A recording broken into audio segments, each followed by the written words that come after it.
Hello guys. Ayan po yung aking taniman ng pizza, hindi pa natatapos. May ginawa kasi tayo ngayon, nag home service muna tayo, nag mechanic. Bali, habang naghihintay ng pizza, magtatanim muna tayo ng sitaw natin. Kasi gumagapang na guys. Lumabas na yung ano niya, oh. Lumabas na itong talbos niya. Naghahanap na ng gapangan. Ita-transplant natin ngayon, diyan sila sama-sama. Maglalagay tayo ng ano niya. Paggapangan niya or kapitan. Ayan guys, ngayon kukuha tayo ng paggapangan para may lagay natin doon.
So ayan guys, nakakuha na tayo ng ano niya, paggapangan niya.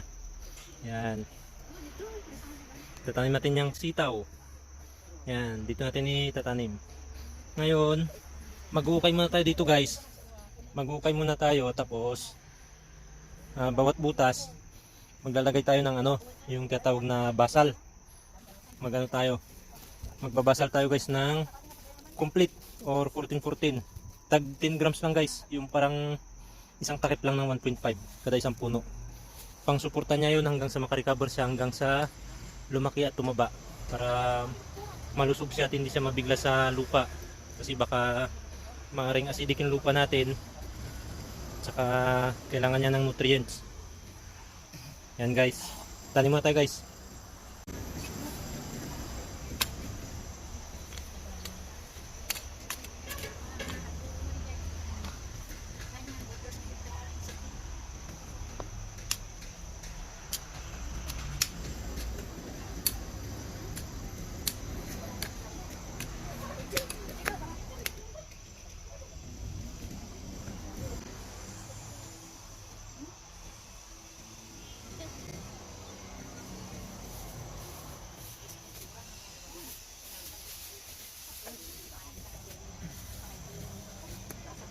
Guys, maglalagay tayo ng basal. 10 grams kada puno. Ano mo na, ilagay mo na sa ano? Ano lang? Ilagay mo na yung puno. So, konti lang. 10 grams. Ilagay ko na dyan para... Yan guys, ganyan lang. Mag-ukay ka tapos maglagay ka lang ng mahigit 10 grams lang, konti lang kada puno. Ganyan din yan sa mga susunod hanggang matapos. Bali, 7 puno lang guys yung sitaw natin, kaya kukunti lang yan. magsisimula pa lang tayo magtanim ngayon. Susunod mga pizza at saka talong.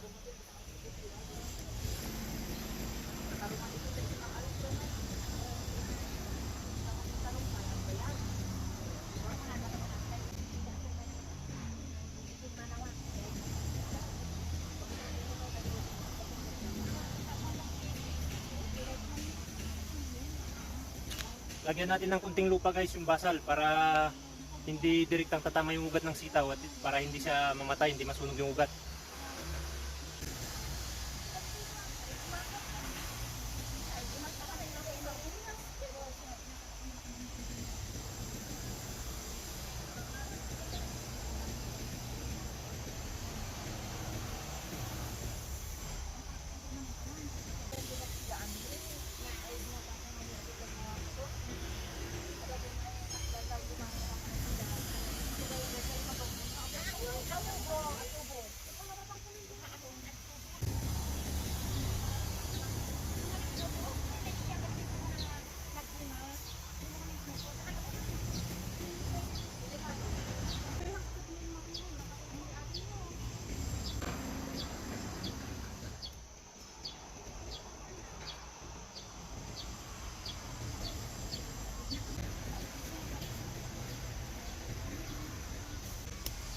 Pas lagi kamu tuh kayak juga Pak.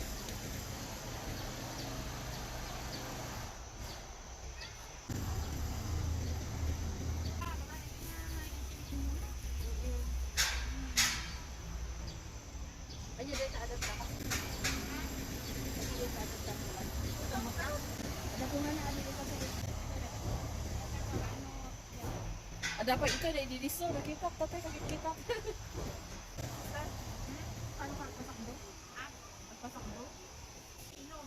Marami na, dami. Hindi maubos ka agad. Kasi ang paglagay niyan, kunti-kunti lang. Kailangan natin bilisan guys, maambo na.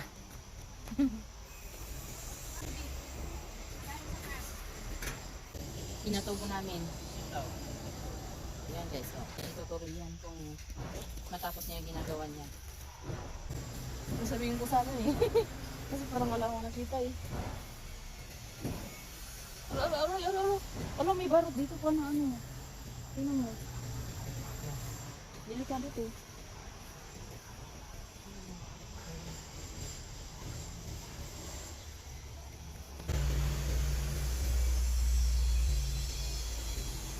Okay guys, ayan tapos na. Maglalagay tayo ng ano niya, gapangan ngayon.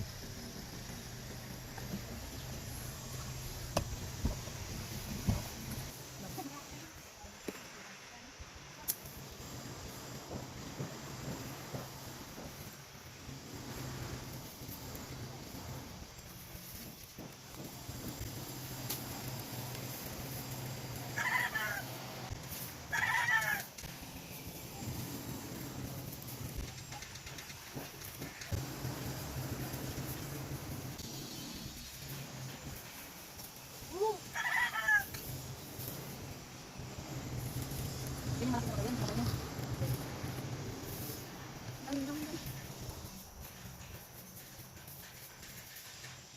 Yan po kanya. Baba na. Hindi, baba mo. Yan.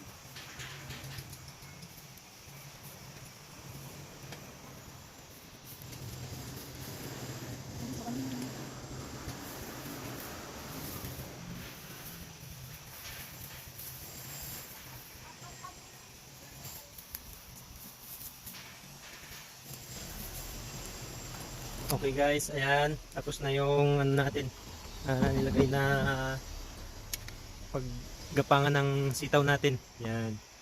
Yan guys, simple lang sa backyard farming. Dito lang sa likod bahay guys. Yan, sitaw natin sa ilalim. Yan. May malinis din ito guys yung gapangan niya. Pag mga 2 to 3 days, mahulog na yung mga dahon nitong kawayan.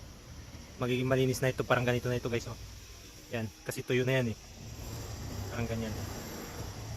Gulo naman kasi nila sa boy. So guys, hanggang dito na lang muna yung aking video.